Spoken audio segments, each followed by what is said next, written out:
egonun denoi. Ni Baionan egon nintzen 1974 bileran.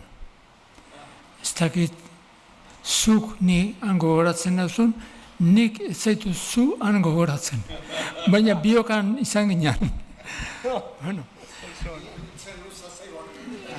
Ni nintzen luza zegoen. Ez. Behar badori izango da, ez dakit.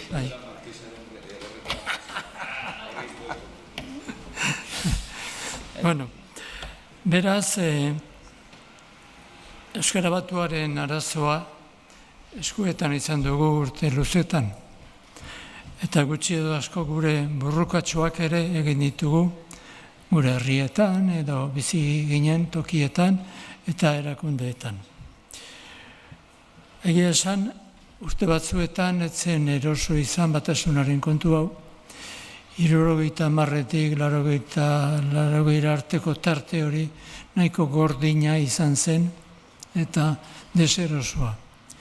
Baina aukera eman zigun denok ere gauzak xehekiago begiratzeko, xehekiago balioztatzeko, gogoan dut nola momentu batean, Elizak holaxe bere liturgiarako liburu loti bat Euskara Derrean egin zuen, baina ez zegoen justu Batuaren bidea egiten zuen abera. Baizik eta Baturako lagungarri egunen batean izan zitekena eta izan zena ere bai. Beraz, gure beroan, garaiko beroaldia araietan, beti seguraski denok ere pixka bat atera ginen gure harremanetan zerbait galdu genuen.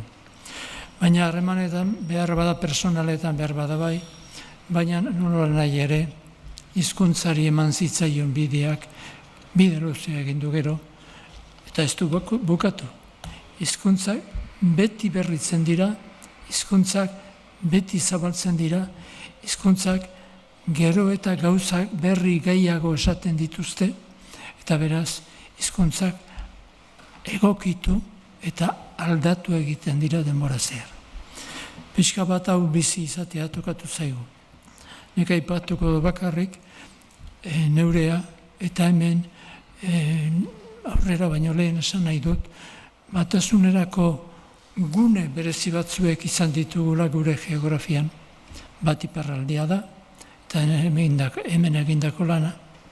Nik uste dut, Arantzazutik eta handik mugitu ziren zenbait gazte, ere gogoan hartzekoa dela, eta Aresti eta Quintana eta bezalako lankide finek Bilbotik ere egin zutela. Beraz, esango ditudan gauzak, pixka bat neuk ezagutuetara eramango ditut, baina ez dut esan inondik ere beste tokietan, eta beste langile, hainbat langilek egin gendako lana alferrikakoa izan zenik batasuna lortzeko. Beraz, hau ere, aniztasun batean begiratu beharko du historia hau. Noiz hasi nintzen ni neu hizkuntzaren batasunari buruz kezkati izaten.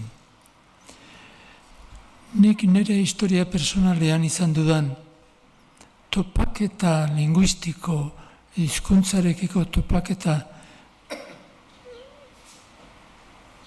erabaki horrena, personalki behar bada, Axularrekin topo egitea izan zen.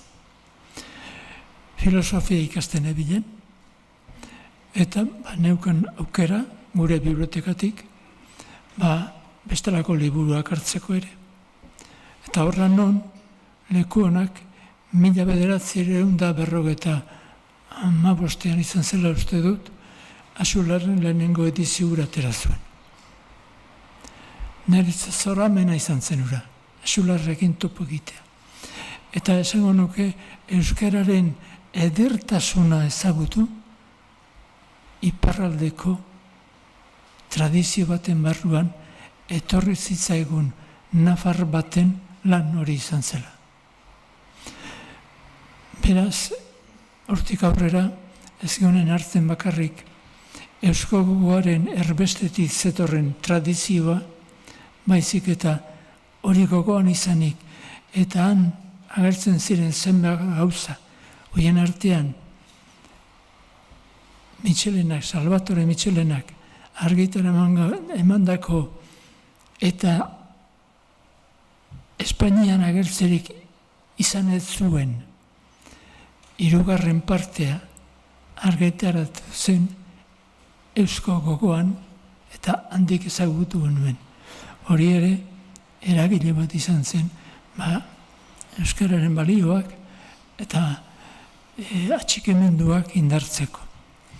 Nik egia esan nire lehenengo alfabetatzailea, euskal alfabetatzailea, neure ama izan nuen. Gerrate aurreko emakumeen tradiziotik zetorren ura, eta ni mutikotatik pixka bat idaztera bultzatu ninduena. Gero beste horako asko izan dira. Kampion gogoratuko nuke, eta bere gramatika. Gramatika horretan dagoen sarrerak eraman nau Euskal Herria bere osotasunean ulertzera eta Euskara bera ere bai bere euskalki guziekin. Dena dela, honek guztiak badu bere geografia.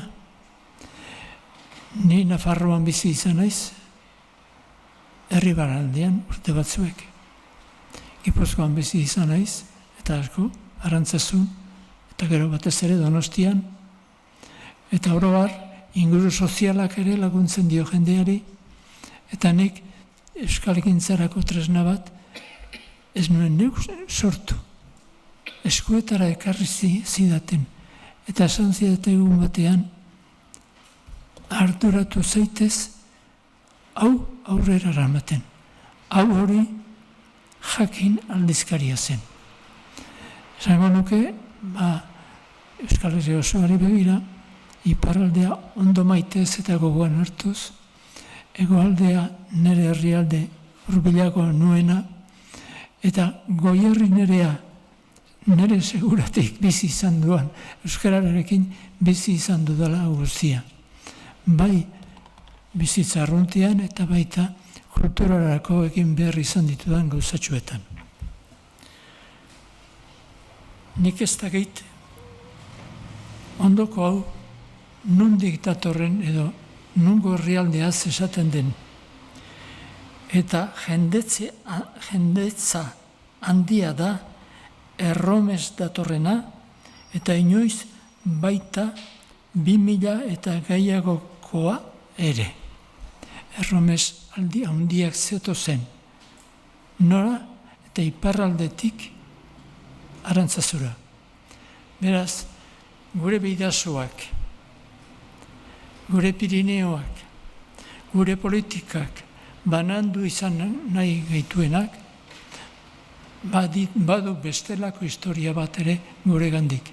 Milaka lagun joaten ziren iparraldetik, Napurtitik eta bar Arantzazura. Elkar ezagutzen zuten herri hauek, tarteko guztiak.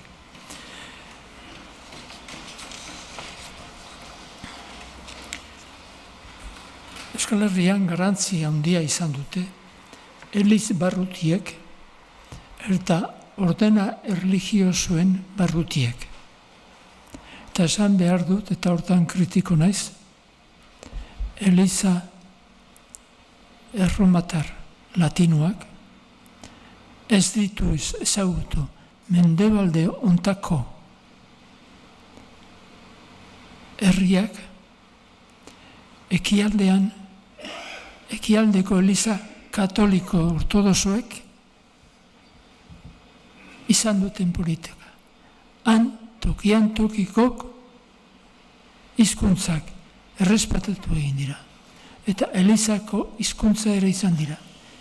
Eliza katolikoan horrek ez dut altuera bera izan, ez du izan indar bera, eta liturgia eta bar latinez egin dira. Eta seminarioetako irakaskuntzan latina erabili da. eta ez euskara.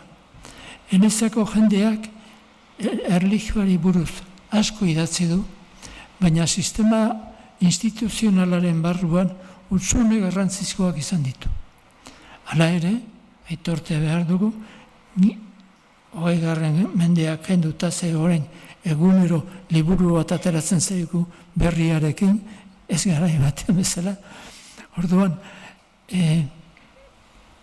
naita ez, zeraren herriaren hurbiltasuna, azken hamarkade hauetakoa izan da bereziki Vatikano bigarrenaren ondoren. Eta denbora zehar, mendeetan, guk ez dugu eduki.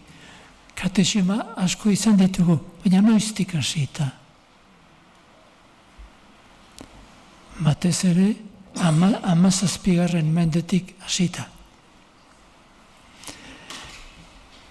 Eliz barrutietara baldima gatoz, noiz hartu da aintzakotzat egiaz eta benetan, eta nola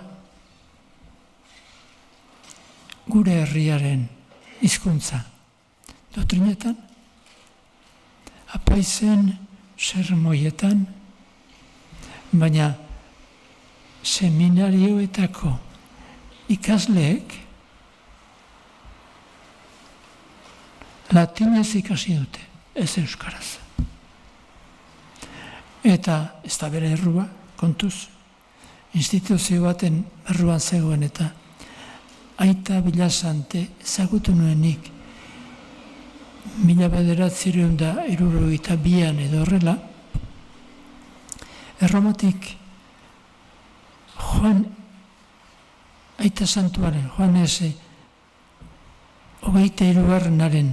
aginduz hartutako erabaki baten ondorioa. Bilasante, ordurako seminarioetan etzen bakarrik latinez irakasten teologia edo filosofia, baina batzuetan irakasten zen baita frantsesez edo baita gaztelaniaz.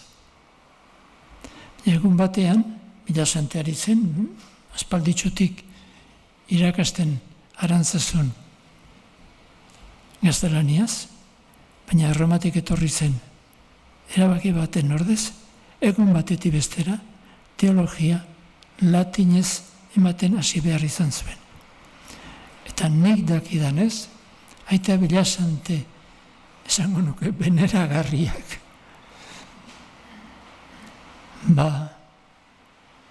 Euskaraz ez zegoen teologiarik eman. Hori zen orduko egoera. Esan dezaket, ezertarako aringarritzat baldin badu, euskaltzaindiak bere urteetako milaratan gaztelania erabiltzen zuela. Holako gauzak gertatu zaizkigu guri. Eta, aldakuntza etorri da, batez ere Elizako jokabideetan eta instituzioetan euskara hizkuntza ofizial izateraino.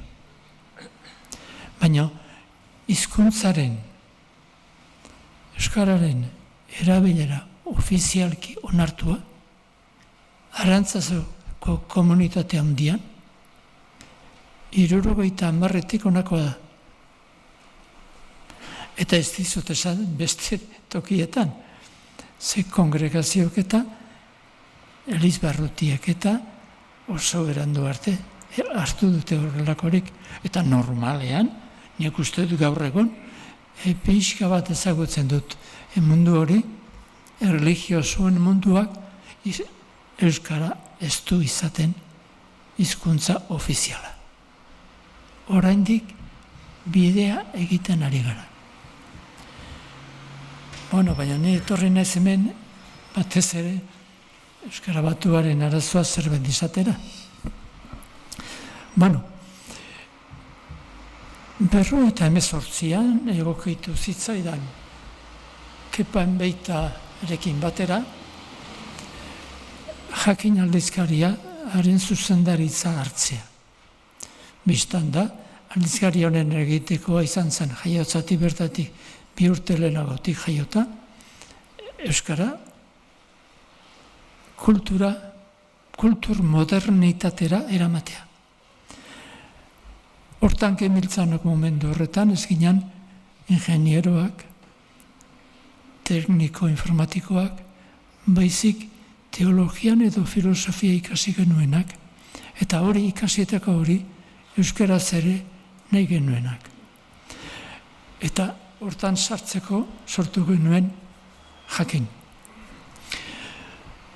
Jakinen barruan, Batasunen arazoa bere alako izan zen. Euskal Herri osoko idazlea genituen aldizkarian, euskalki guztietakoak, eta beraz, berdindu behar bat ere ikusten genuen. Eta seginan, urteroko bilerak egiten.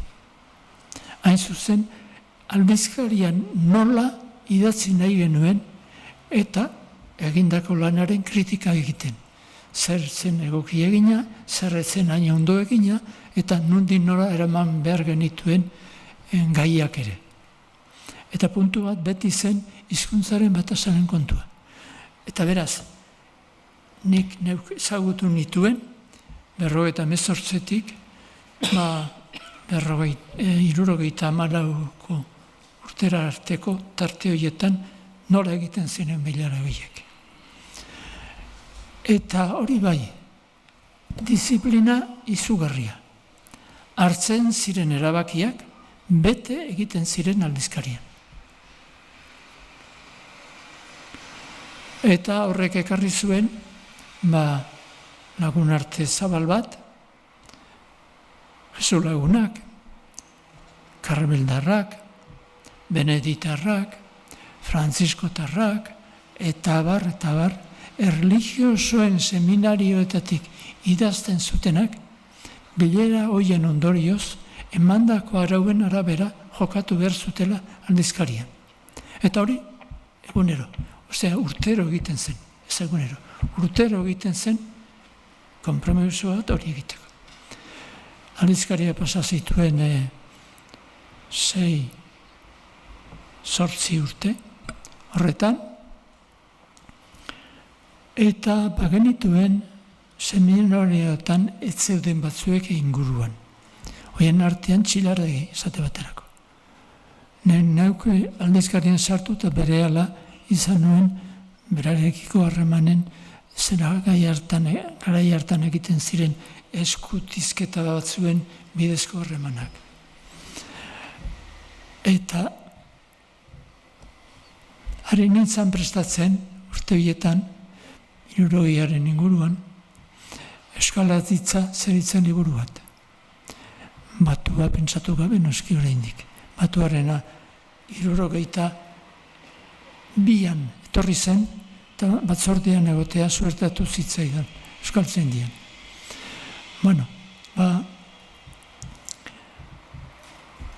Handitza prestatzen ari nintzela, aholku batzuk behar, eta gutun bat idatzi nion Donostiara Mitxelenari.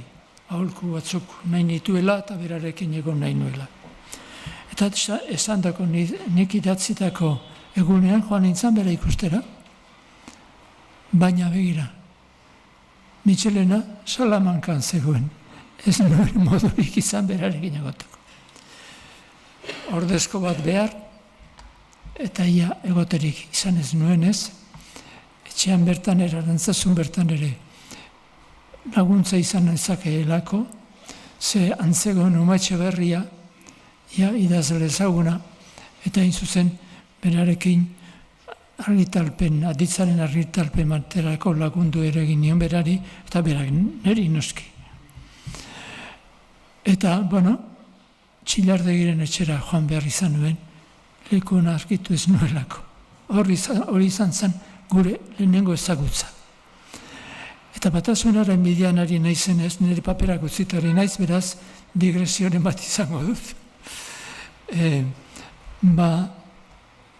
Ezagutu nuen Txilarregik elkar, eta handik aurrera, handik gutxira, iparraldera etorri beharra izan zuen berak. Eta hemen idazkaritza esandako hori sortu zenean, harreman zaharrak berritzeko aukera izan nuen hemen, beti ere batasunerako ere bai. Zubetxo horiek izan ziren lehenengoak, hegoaldetik iparralderako nire historiatxoan. Urrengoa, garrantzizkoa, iraupen luzekoa, eta zer esan desentekoa nire ustez iparraldean, Donapaleuko komentua izan zen, eta horren aurretik motorrean ona etorriz berarekin ezagutu nuen bat. Biok etorri ginen, Arantzazutik Donapaleura, eta Erdozain Zimanes izan zen hori nire laguna.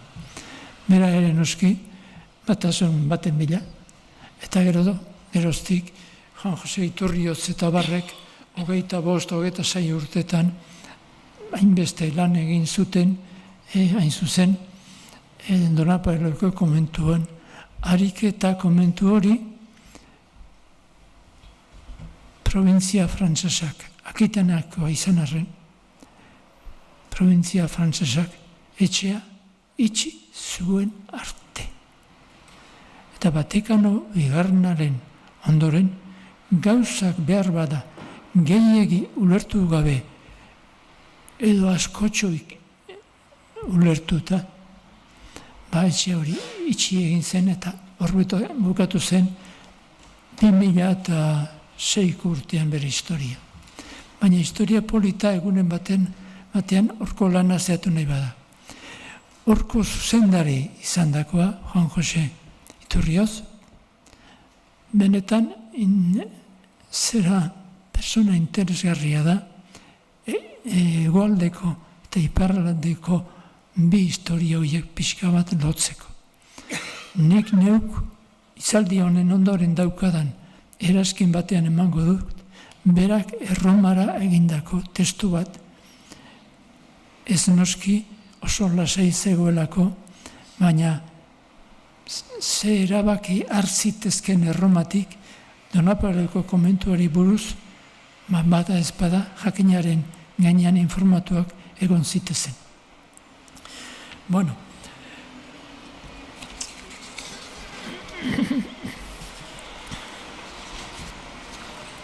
nik uste dut guretzat baliagarri izan zela, 60. urtean, kolonialismoari buruz gure uretara, Europatik, Paris aldetik, Europako unibertsitateetatik, batzuetan Frantziskotaren aldizkarietatik, aldizkari hau Akitaniako provintziakoa zen, 1949an hasi eta 1973 arte lanean jardun zuena, aldizkari oso bizia, oso kritikoa, eta hemengo Frantziskotarrek, iparraldekoek, hemendik izan zuten eskola hon bat. Eta baita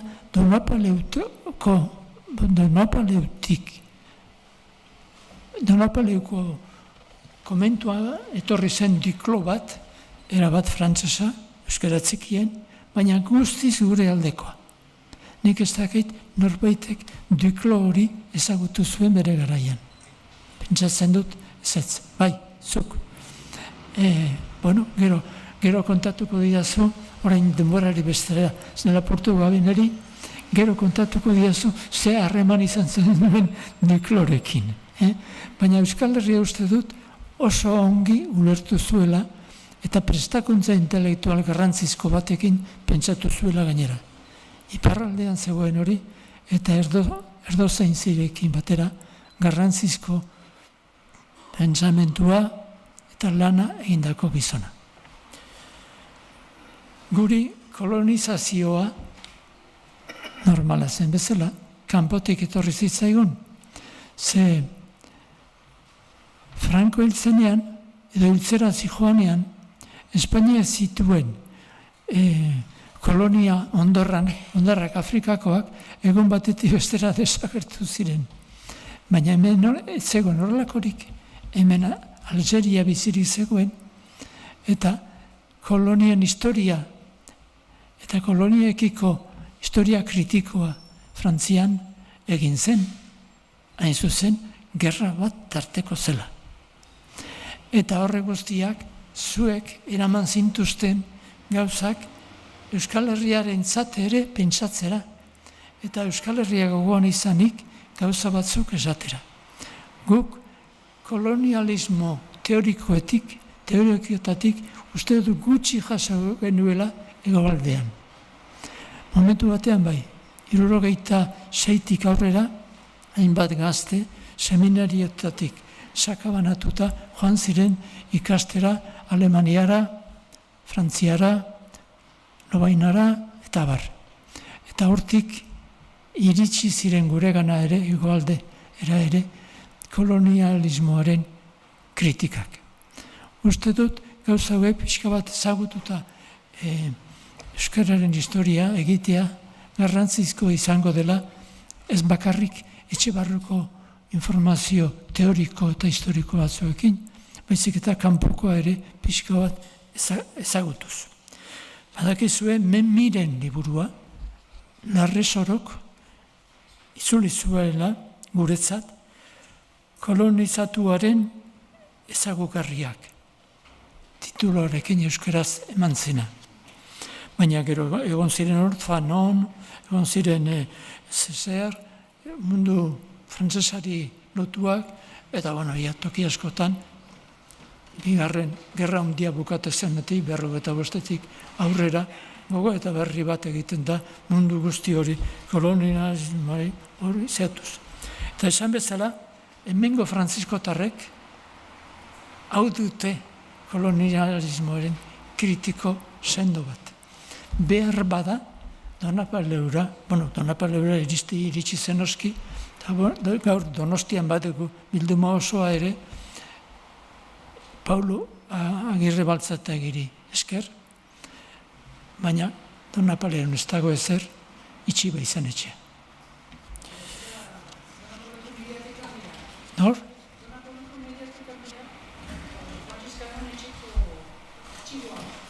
Artxiboa, zuk ezagutzen da, bai, eta Donapaleon dago, mediateka horretan dago. Hori, nerezat interesgarri da, zerbait banekie, baina ez gehiagi, eta balio du guztiontzate. Elizaren ondoan.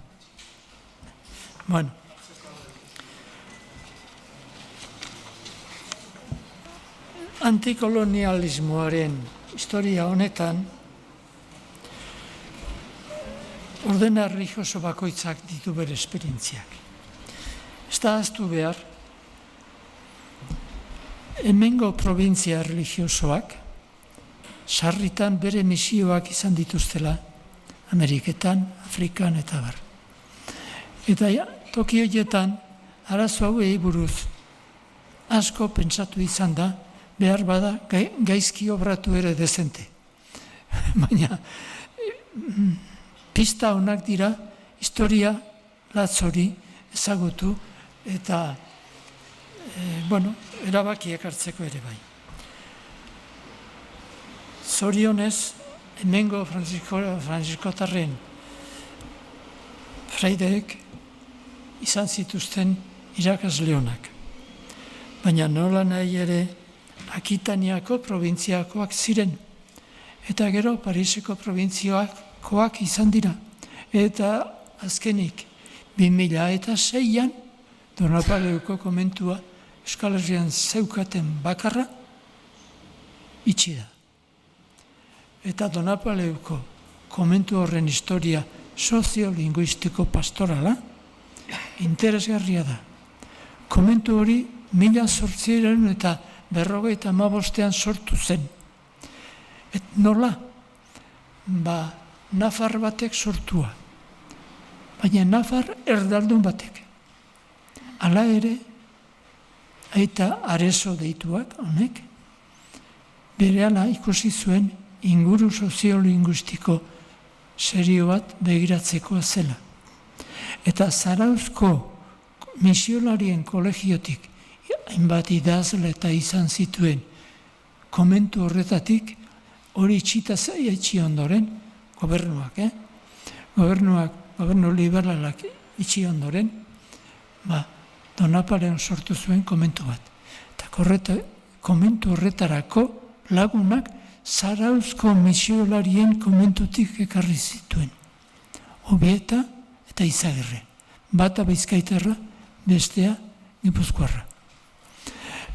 Segun ze politika egin nahi den instituzioetan, segun nor dagoen, ze pentsaera duen, eta garrantzi izugarria izan dute beti, Elizako agintariek, eta Elizako barrutiek, eta berei zorzaizki gauza on asko, eta txar batzuk ere bai.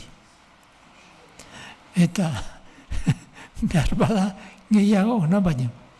Ze gauza asko, egin dira, doktrinarena, eta 17. mendetik dator batez ere, Trentoko kontzilioaren ondotik, eta aitortu beharra dago, gure Elizaren eskazien artean, ez dela konbeintzat, Vatikano bigarreneko kontzilioan emandogoko arauak ez betetzeko asmorik.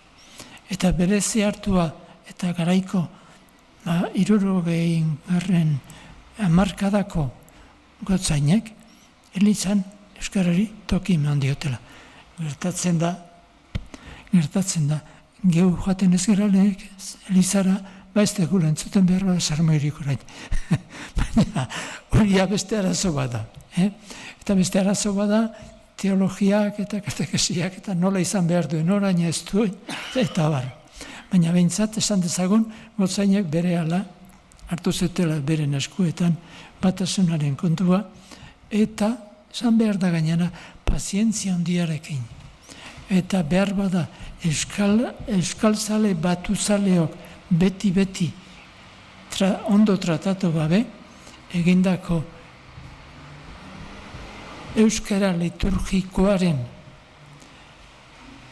materiala, gaia, egindako lana, oso ona izan dela. Eta egin beharko da oraindik bidea. Batasunak egiten duen bidetik. Eta aurrera joan dadila aurrera ere. Ze bukatu behar dut? Ez.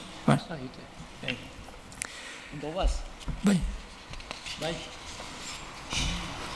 Zenbat denbora ematen diogu? 2 minutu. Zer? Ja bukatzeko? Bai. Bueno. Markatu.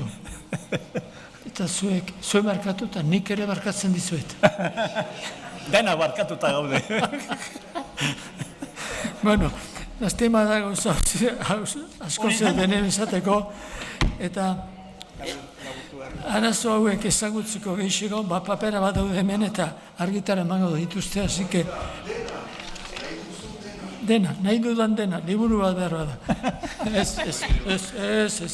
Ja, gehiagi sartu naiz liburu berriak egiten hasteko. Bueno, mila esker, entzuteagatik, eta bakarrik esango dizuet, batuaren alde egon naizela beti, borroka batzuk izan ditu dela, pozik izan dakoekin, eta pozikako oraindik batuak egiten duen bidearekin. Baturik gabeko euskararik ez da izango, ez du etorkizunik. Eta hortik pasa beharko dugu denok. Horrek ez du nahi, nik nire herriko euskara jakingo ez dudanik. Eta inoiz behar baldin badut, ibiliko ez dudanik. Baina, aleginen beharko genuke horri eusten, ze bestela etorkizuna alegin politiko guztiekin ere oso zaila izango da. Eta espero dut, gure ondokoek, bere alakoek, ulertuko dutela hori, eta ulertuko dutela, eta eukiko dutela, nere eta zuen belaunaldiak hizkuntzari buruz izan dugun balio estapena ondo baloratzen, eta beharten mamia eta alegina ematen. Eskerrik asko.